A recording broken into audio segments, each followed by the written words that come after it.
baisse sera négociée mais pas réglementaire. Enfin, le diesel, en accusation, un rapport d'experts évoque des risques cancérigènes.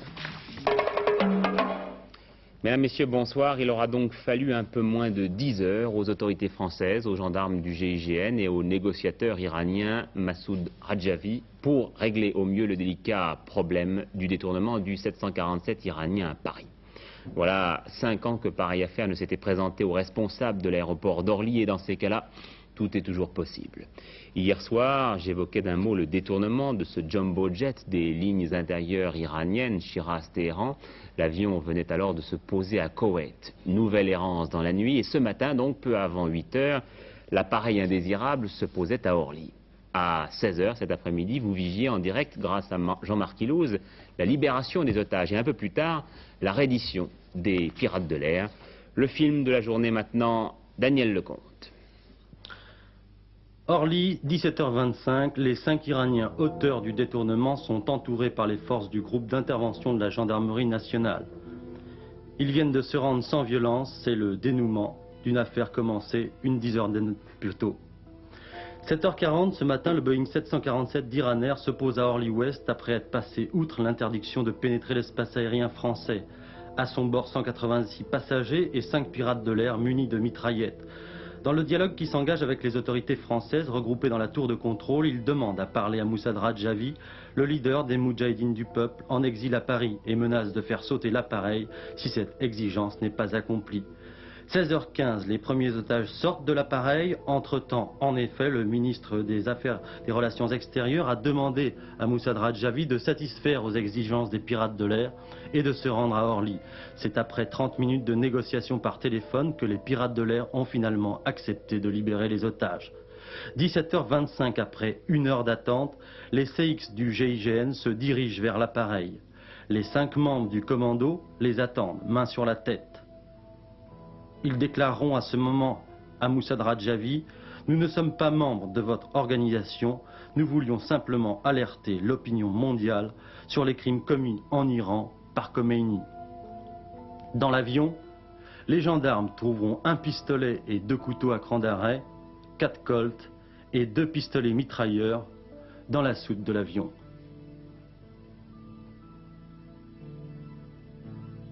À plusieurs reprises, les 5 terroristes dans les lunettes de nos fusils, en les neutralisant à l'épaule immédiatement, il n'y avait aucun problème pour nous. Mais nous préférons, je dirais, les avoir à la psychologie et au pouvoir, c'est meilleur. Tout est faux maintenant, c'est plus... Peu après, les autorités recevront l'équipage. On n'a jamais vu de...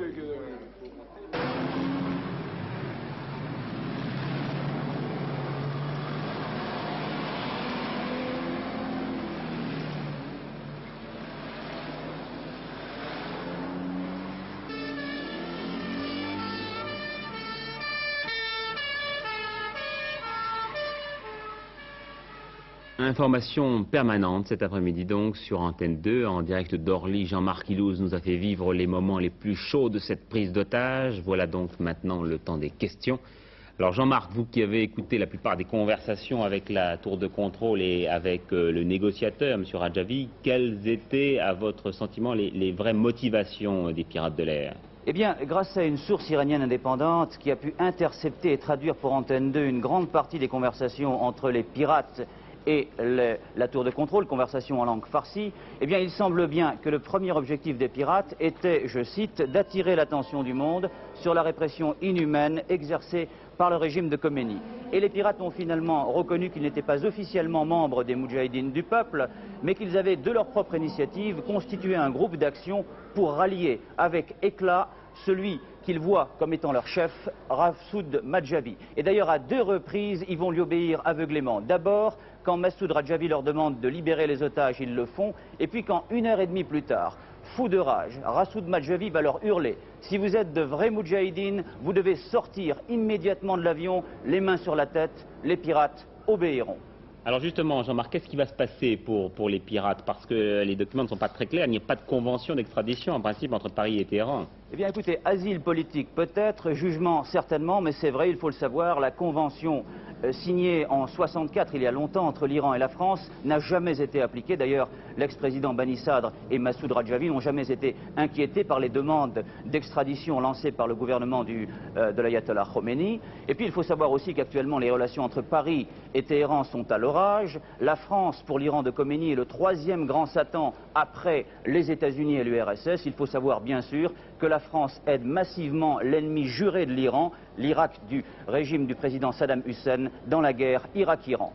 Voilà, merci Jean-Marc. Les 6 pirates de l'air, je l'apprends à l'instant, maintenant au quai des Orfèvres. Et puis peut-être aussi demande d'asile politique, non pas seulement pour les pirates, mais pour quelques passagers.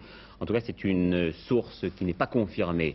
L'avion qui va justement rapatrier passagers et membres d'équipage qui viennent de rendre grâce à Allah dans le hall du pavillon d'honneur lors d'une prière collective dite par le Mollah va donc maintenant quitter dans quelques minutes l'aéroport d'Orly pour Téhéran. Et Massoud Rajavi va donc pouvoir regagner son domicile d'Auvers-sur-Oise, tout près de Paris. C'est là qu'il vient d'arriver il y a quelques minutes grâce à un hélicoptère. Aussitôt, au pied de la passerelle, l'attendait Gérard Sebag qui lui a demandé comment s'était passée cette médiation avec les pirates de l'air. Leur entretien. Comment ça s'est passé? Attendez. Tout est passé parfaitement bien, c'était un dénouement heureux. Oui. Il est évident que ça pouvait tourner mal, ça pouvait être très dangereux. Comme je l'avais dit, il a été précisé qu'il ne s'agissait pas des membres de l'organisation de Moudjahidine du peuple. Alors qui sont ces hommes? Ils ont avoué 3 fois devant les autorités françaises qu'ils n'étaient pas des membres de l'organisation de Moudjahidine. Mais ils vous ont écouté quand même. Ce sont des nouveaux victimes de Khomeini. Encore d'autres. L'un de son frère a été exécuté récemment. Des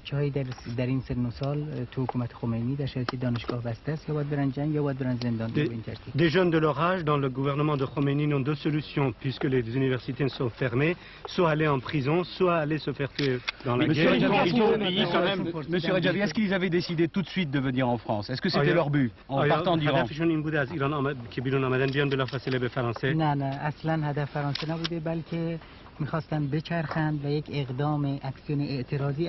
Non, l'objectif n'était pas la France, ils voudraient tourner un peu et faire une action de contestation contre le régime de Khomeini uniquement. Ils vous ont quand même obéi, ils ont obéi lorsque vous leur avez ordonné d'arrêter la prise d'otage, ils vous ont obéi, ils vous ont appelé commandant. Pourquoi?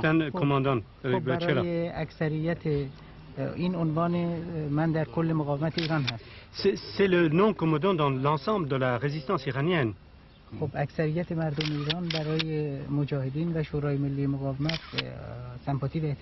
La majeure partie des Iraniens ont beaucoup de respect et de sympathie pour le Conseil national de la résistance iranienne.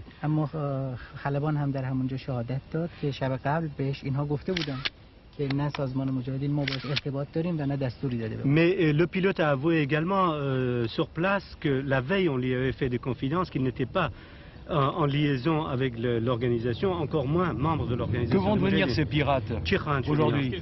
Est-ce qu'ils ont demandé l'asile politique? Moi je les ai pas vus, mais je pense que ça se terminera comme cela. Pourtant vous leur avez promis. Voilà un entretien que vient de réaliser à l'instant Gérard Sebag, et je précise que l'orthographe du nom et du prénom de M. Rajavi peuvent varier selon une traduction littérale ou non. Alors essayons maintenant avec Bernard Benyamin de nous pencher sur ces Moudjahidines du peuple, un mouvement de gauche iranien fondé au début des années 60 et qui à ce titre avait puissamment contribué à l'arrivée au pouvoir de l'ayatollah Khomeini. Mais depuis, le divorce ne tarda pas à se consommer avec le régime iranien, divorce sanglant même. C'est ainsi que Massoud Rajavi a été obligé de se réfugier à Paris il y a tout juste 2 ans. Donc Bernard Benyamin nous présente ces Moudjahidines du peuple. On les appelle les Moudjahidines Khalq, les Moudjahidines du peuple. Ils se battent depuis plus de 20 ans maintenant. Hier contre le régime du Shah, aujourd'hui contre le pouvoir islamique, même s'ils ont soutenu à ses débuts l'ayatollah Khomeini, avant de repasser dans la clandestinité à la chute de Bani Sadr en juin 81. Pour eux, en effet, il s'agit de lutter contre l'emprise du pouvoir religieux, contre l'obscurantisme des mollahs qui ont trahi les idéaux de la révolution. C'est ce constat qui les a amenés à reprendre les armes, multipliant les attentats dans le centre même de Téhéran.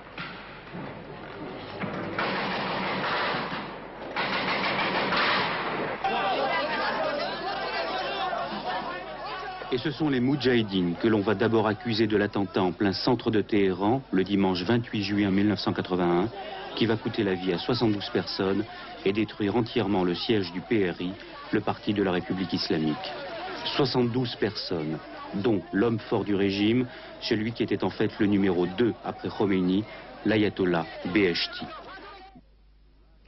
Un exemple de cette répression féroce des Moudjahidines aujourd'hui en Iran, une méthode bien souvent employée à l'égard de tous les adversaires de l'ayatollah Khomeini qui se réclament du Shah ou du Parti communiste, les fameuses confessions publiques à la télévision, humiliation en direct devant des millions de téléspectateurs. C'est un document exceptionnel que nous a apporté un Iranien. Regardez bien.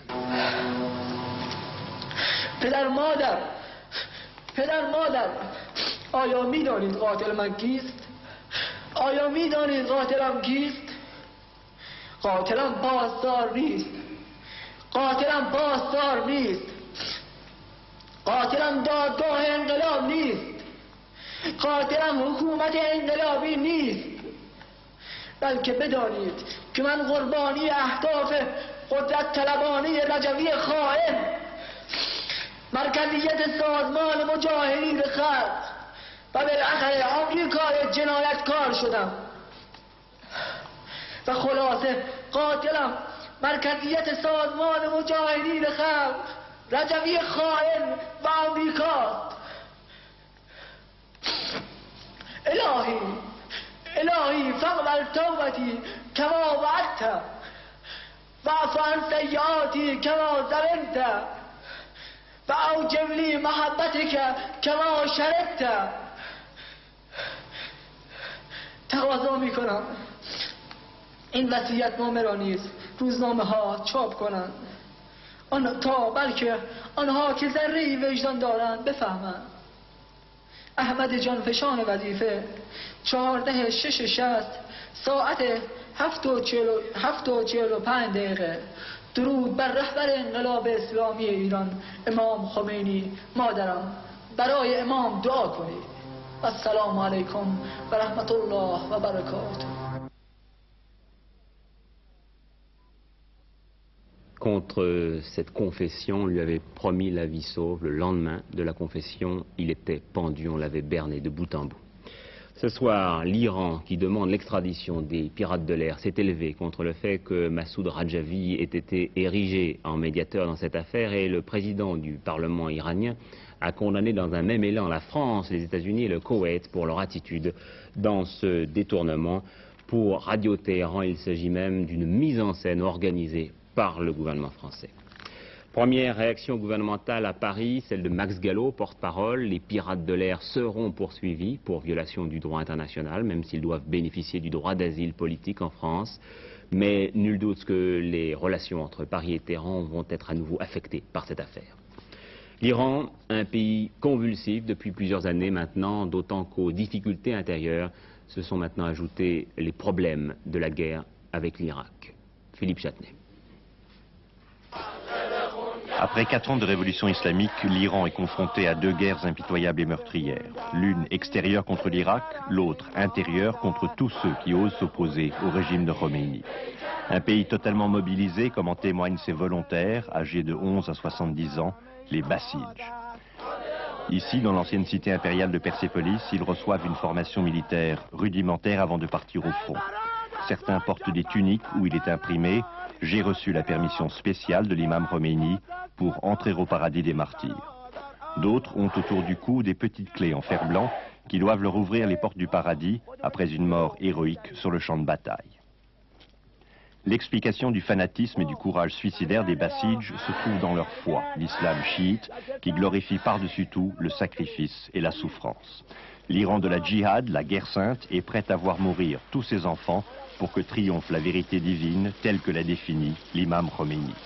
Mais si on promet le paradis aux fidèles de la révolution islamique, on réserve la prison ou la mort à ses ennemis. Ainsi, depuis 4 ans, une répression sanglante s'abat sur les opposants, hier les monarchistes, aujourd'hui les Kurdes, les Moudjahidines, les libéraux. Sans compter tous ceux qui transgressent les lois du Coran. Un exemple, les Bahaïs, une secte islamique dissidente, dont encore 17 membres ont été exécutés ces derniers jours. La révolution de Khomeini ne manque pas d'ennemis pour exacerber encore le fanatisme des Iraniens. Ainsi, ces Bassidj, filmés par les envoyés spéciaux d'Antenne 2, ont-ils terminé leur entraînement en criant « Mort à la France ». Un slogan qui retentira à nouveau en Iran après le détournement d'Orly.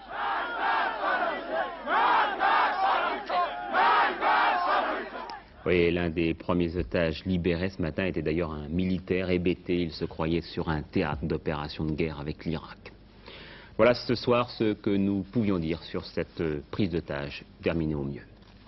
Hier soir également, nous venions tout juste d'apprendre le drame de Beyrouth, l'effondrement d'un immeuble sur des soldats français et des ouvriers libanais qui étaient en train de le déminer. Le bilan n'a cessé de s'alourdir. 9 morts ce soir, dont 6 soldats français. Pierre Serra, à Beyrouth. Que s'est-il passé ici? Eh bien, un accident tragique et simple à la fois. Des soldats du génie du 17e régiment du génie parachutiste étaient là pour préparer l'implosion d'un immeuble lézardé, ces immeubles lézardés qui pullulent dans Beyrouth depuis la guerre et que les soldats du génie français sont chargés très souvent de faire imploser. Ils l'ont déjà fait 12 fois et aujourd'hui, alors qu'ils étaient en train de préparer, d'enlever les gravats en bas de cet immeuble pour préparer le dépôt de charges explosives destinées à l'implosion de l'immeuble, eh bien, contre toute attente, l'immeuble s'est écroulé.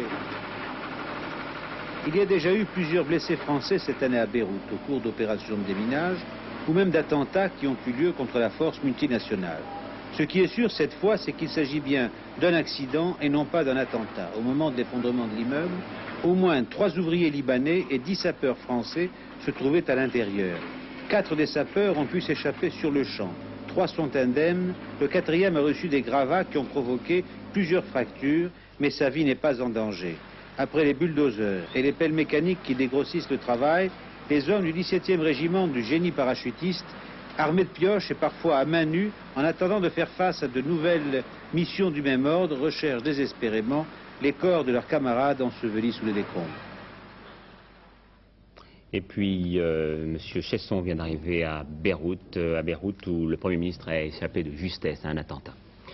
Le chanteur chinois d'opéra Shi Peipu, interpellé ce matin au domicile qu'il partage avec Bernard Boussicot, l'ancien fonctionnaire de l'ambassade de France à Pékin, incarcéré à Fresnes depuis une semaine. Il a été inculpé à son tour de complicité d'intelligence avec des agents d'une puissance étrangère. Les experts vont maintenant l'examiner pour déterminer son sexe, car le personnage muni d'un état civil masculin prétend être une femme. J'en viens maintenant aux affaires sociales avec cette réunion importante cet après-midi au siège du ministère des Affaires sociales. Il s'agissait d'aller plus loin dans la réduction du temps de travail. L'objectif du gouvernement reste toujours les 35 heures et Pierre Bérégovoy a engagé les partenaires sociaux à négocier au plus vite. Martine Gilson. Résultat de cette rencontre, syndicats et patronats se retrouveront à nouveau à l'automne pour discuter d'une nouvelle étape de réduction du temps de travail, mais cette fois-ci branche par branche. L'objectif, dans l'esprit du gouvernement, reste toujours de parvenir aux 35 heures. Mais Pierre Bérégovoy, pour que cela réussisse, fixe 3 conditions. 1. Que cette réduction soit substantielle. 2. Que les machines tournent plus longtemps. 3. Et c'est là l'important, la compensation salariale peut être négociée et même modulée selon les revenus. Entendez que ceux qui gagnent beaucoup d'argent pourraient perdre un peu de salaire. Cette réunion a laissé Pierre Bérégovoy satisfait, mais aussi le CNPF et la CFDT. Par contre, la CGT et FO ont émis quelques réserves. Pas question pour elles de perdre du pouvoir d'achat. Les négociations de l'automne risquent donc d'être un peu difficiles. Les députés en vacances depuis cet après-midi, ils ont terminé leurs travaux d'été tout à l'heure. Le bureau de l'Assemblée nationale a une nouvelle fois déclaré irrecevable la seconde demande du RPR de traduction devant la Haute Cour de justice des ministres Charles Fitterman et Jacques Rallit. Cette fois-ci, il y avait bien un nombre suffisant de signatures, mais sur le fond, le bureau a estimé que messieurs Fitterman et Rallit qui avait pris position publiquement sur l'annulation et l'inversion de certains résultats des élections municipales, ne s'était pas exprimé en tant que ministre. Et puis un rapport du secrétariat d'État à l'environnement qui va faire du bruit, si je puis dire. C'est Huguette Bouchardot qui vient de rendre public ce document accusateur pour la pollution automobile. Au premier rang des accusés, les moteurs diesel, les méfaits du plomb dans l'essence et de l'oxyde de carbone qui se dégage dans les rues et les véhicules. Le professeur André Roussel propose un certain nombre de mesures que nous résume Martine Alain Regnault. La première série de mesures, peut-être la plus importante et la plus surprenante, concerne les moteurs diesel. Ils émettent dans l'atmosphère des particules riches en hydrocarbures qui peuvent pénétrer dans les bronches. Or, à la suite d'études en laboratoire, ces particules sont suspectées d'être cancérigènes. Des expérimentations complémentaires sont en cours. En attendant leurs résultats, le rapport recommande immédiatement de ne plus augmenter le parc automobile diesel. La deuxième série de mesures touche l'émission d'oxyde de carbone. Elle a déjà été réduite, mais piétons et conducteurs sont encore menacés par les gaz qu'ils respirent, tant au niveau de la rue qu'à l'intérieur du véhicule. Le rapport préconise donc de poursuivre les efforts pour la réduire davantage. La troisième série de mesures concerne le plomb, ajouté à l'essence comme antidétonnant et qui peut provoquer des désordres sanguins, neurologiques, rénaux. Le rapport préconise d'abaisser progressivement notre taux limite supérieur de 0,40 g par litre d'essence à 0,15 g, chiffre fixé par la communauté européenne. Trois autres séries de mesures concernent des agents suspects émis par tous les véhicules, les hydrocarbures, l'alcool et les aldéhydes qui pourraient remplacer le plomb dans l'essence, les oxydants, sur lesquels on sait encore peu de choses, mais dont on a tout lieu de penser qu'ils sont irritants, voire dangereux pour les bronches et les poumons. Enfin, le rapport attire l'attention sur les risques encourus dans le centre des villes, particulièrement polluées, et demande l'étude de plans de circulation évitant les ralentissements et bouchons. Il souhaite également que les constructeurs revoient le problème du démarrage des moteurs par temps froid et mettent au point, à la sortie d'usine, un dispositif qui empêche l'usager de dérégler son moteur par la suite. La pollution atmosphérique est quelque chose d'extraordinairement vaste qui intéresse dans une ville des gens de tous âges, de tout état de santé antérieur, et par conséquent on arrive très difficilement à rattacher une pathologie à une cause particulière. Et d'ailleurs, ce qu'il faut dire, c'est que ce n'est pas du tout une pathologie, nous mesurons des risques, et pas du tout une pathologie. Je crois que c'est très important de comprendre ça. En bref, maintenant, toujours pas de nouvelles des parents dont les enfants avaient été découverts très déshydratés dans une voiture à Aix-en-Provence, et l'inculpation de Roger Knobelpis pour sa participation à la double fusillade d'Elbeuf il y a 9 mois. Et puis cette jolie prise des douaniers qui opèrent à la frontière franco-suisse de Saint-Louis dans le Haut-Rhin, 40 kilos d'or dans les portières d'une modeste voiture occupée par une famille qui avait l'air de partir en vacances. En fait, voilà plusieurs jours que les fonctionnaires avaient entrepris une filature rigoureuse de ce passeur d'or qui nous fait découvrir un bien étrange trafic. Bernard Marchetti. Il y en a 40, d'1 kilo chacun. Dans les locaux de la Direction générale des douanes à Mulhouse a été exposée la prise réalisée au poste frontière de Saint-Louis dans le Haut-Rhin, valeur plus de 4 millions de francs. C'est le résultat d'une semaine entière de filature à travers la France, de Bayonne à Belfort. Le magot était caché dans la R18 que vous voyez, voiture occupée par une famille entière, papa, maman, un enfant, quoi de plus innocent, qui prétendait s'en aller en vacances en Suisse. Le conducteur était un hôtelier de Belfort, M. Patrick Perrin. Dans l'autre voiture, les complices, arrêtés eux aussi. Au total, 3 hommes et 3 femmes inculpés d'infraction sur l'échange et qui risquent 5 ans de prison et une amende de 3 milliards de centimes. De simples passeurs, semble-t-il. Quant au propriétaire de l'or, ce serait un industriel demeurant dans le sud-ouest. Échec aux fraudeurs, donc, pour cette fois, mais il s'agit là d'une des formes de délinquance les plus coûteuses pour la collectivité nationale. C'est ce que soulignait aujourd'hui dans Antenne de Midi M. Jacquemart, sous-directeur des douanes. Chaque fois qu'il y a des problèmes monétaires en France, il y a une tendance pour les Français à exporter des capitaux ou placer leur argent à l'étranger. Et puis aussi, il y a des raisons fiscales. L'argent qui s'en va n'est pas obligatoirement un argent qu'on place parce qu'on a peur du franc. On a aussi quelquefois des reproches à se faire sur le plan fiscal et on cache les capitaux. Vous avez une idée des sommes qui vous échappent chaque année et qui traversent les frontières? Disons que si nous sommes efficaces, on arrive à en prendre 10-15% peut-être. Je ne suis pas sûr. Est-ce que vous accepteriez ce chiffre? Cela coûte plus de 5 ou 6 milliards à la France chaque année, en tout compris. C'est possible dans la mesure où ce n'est pas uniquement l'exportation de capitaux qui constitue le coût, disons les conséquences de la répression, etc. Mireille Darc, grièvement blessée dans un accident de la route tout à l'heure dans le Val d'Aoste, dans le nord de l'Italie donc.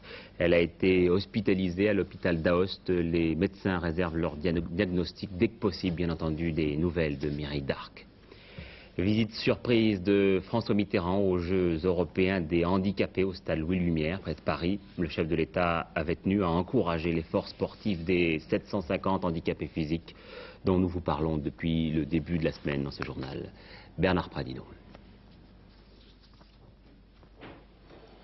Pour le président, cette victoire sur eux-mêmes des athlètes handicapés représente l'essentiel, c'est-à-dire ce qu'il est venu saluer.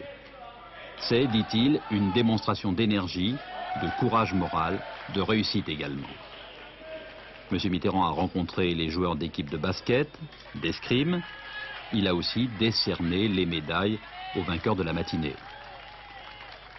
Le chef de l'État a rappelé devant les organisateurs son intérêt personnel et officiel pour ces Jeux.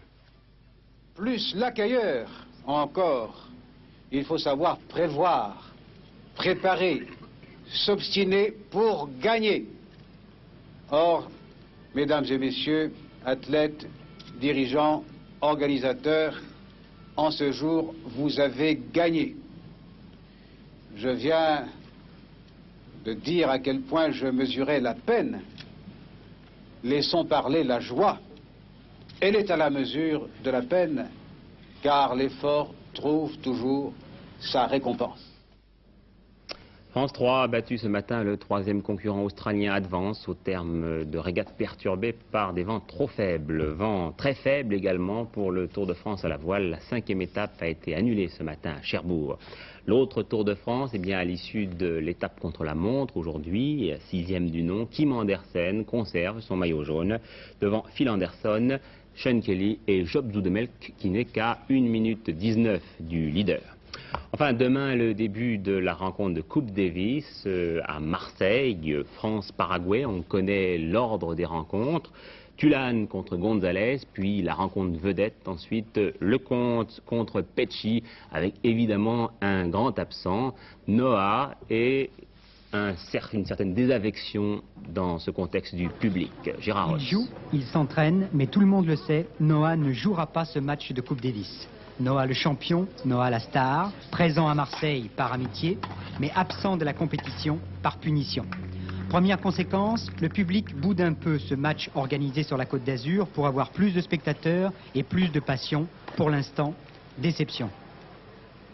Lorsqu'on joue à Paris, et notamment à Roland-Garros, il n'y a jamais personne. Les gens ont encore Roland-Garros dans la tête et Wimbledon, etc. Donc ils ne se dépassent pas. En général, en province, c'est beaucoup mieux. Mais là, il se trouve que je ne joue pas et c'est un peu différent. Je pense que l'équipe doit passer. Dire, avec ou sans moi, c'est la même chose. Et j'espère que les gens viendront supporter l'équipe.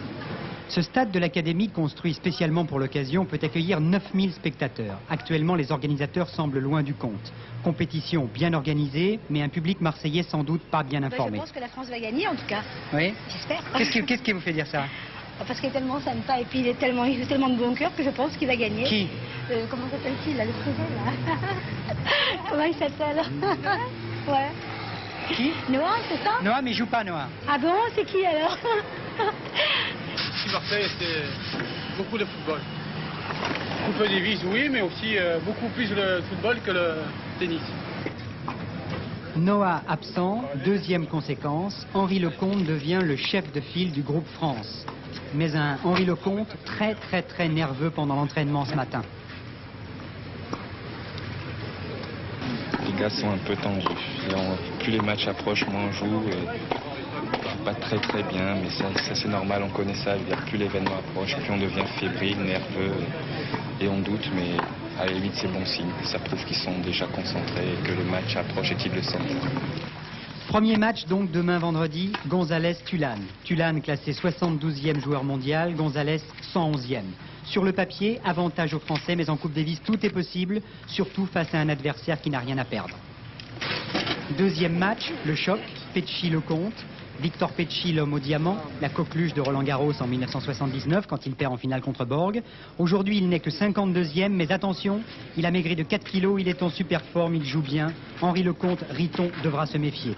La tradition veut que l'on raconte des histoires à Marseille, avec par exemple la fameuse sardine qui avait bouché le port. Bon, moi j'y crois pas beaucoup, mais avouez que cette fois, en regardant ce journal, il y avait de quoi sursauter. Coupe Davis à Marseille, vendredi, samedi et dimanche, les Argentins à pied d'œuvre. Énorme étourderie du journaliste, ou alors fantastique prémonition, parce que France et Argentine en finale, c'est peut-être possible. Mais avant ça, il faut quand même que la France batte le Paraguay ce week-end à Marseille.